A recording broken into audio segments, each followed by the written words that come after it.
Bonjour et bienvenue dans cette nouvelle vidéo où nous allons tester aujourd'hui le moteur KMS S2 de chez Conova. Nous allons chercher à déterminer si le bruit du moteur est acceptable lors d'une interview, comme nous sommes en train de faire. Je ne sais pas si vous l'entendez. Il est là. Nous en profitons aussi pour tester l'accessoire Master Pan qui permet de compenser le pan du cadrage, ce qui est une opération difficile à effectuer à la main dans une interview, surtout si on se retrouve tout seul. Pour ce test, nous utilisons un micro Cardioid Audio-Technica. On est à environ 2,5 mètres, 3 mètres de l'EOS R qu'on utilise pour le tracking visage, parce que, évidemment, vous n'êtes pas un poulpe ou une pieuvre. C'est plus facile quand c'est automatique et beaucoup plus pratique, surtout avec le rail qui bouge tout seul. Alors là, nous sommes sur un départ progressif. Nous avons déterminé un point de départ et un point d'arrivée.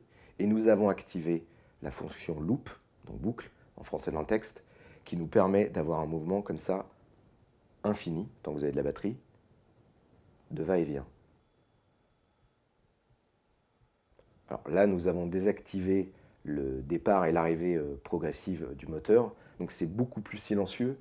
Mais c'est quand même beaucoup moins exploitable, voire pas du tout au montage. C'est des parties, enfin pour moi, mortes, quoi.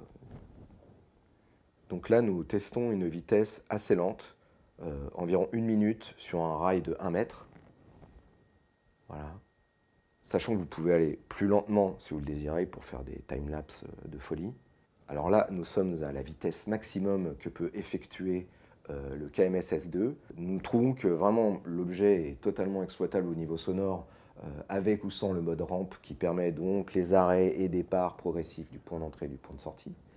C'est un bel objet, je le trouve très intéressant à voir en deuxième caméra, deuxième axe sur des interviews, surtout si vous êtes tout seul. Après, il faut quand même prévoir un temps d'installation assez, pas conséquent, mais il faut quand même un petit peu prendre le temps de bien le régler pour qu'il soit à ses pleines capacités. C'est vraiment un bel objet. Moi, j'aimerais bien en avoir un. C'est pas le mien.